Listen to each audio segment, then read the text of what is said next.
hiszen különböző okok miatt azt gondolom az eddig placon lévő, hát most már nehezen hoznák meg azt a katalógust, amit előbb emlegettem, hogy a mai közéletből való megnyilvánulások kapcsán. Szóval, hogyha ilyen van, akkor természetesen mi leszünk az első kapcsolatban benne. Eddig is erről beszélünk. Hogy a liberális szavazatnak legyen párt. A gyermeknek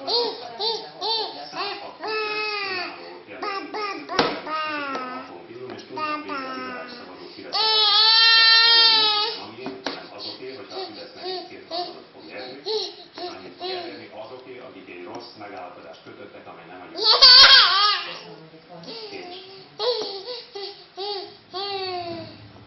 Az adóhatóság nem harcol kellő a szakosodott állapotok ellen, állítja a nap volt szakkoordinátora.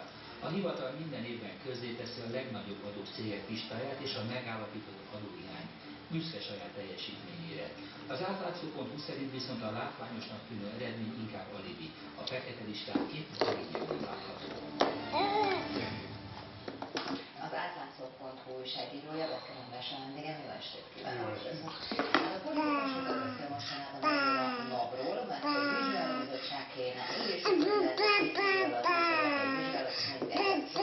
vizsgálatot hogy lehet egy ilyen átfogó vizsgálatot végezni, csak ilyen módszertanán szívesen megnézni.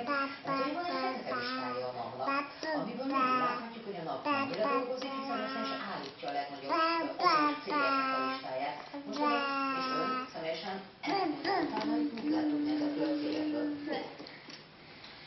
Hát, ami ebben az összefüggésben érdekes, az elsősorban az, hogy ezeknek a cégeknek a többsége nagyon komoly priusszal rendelkezik, hogyha a cég maga nem is,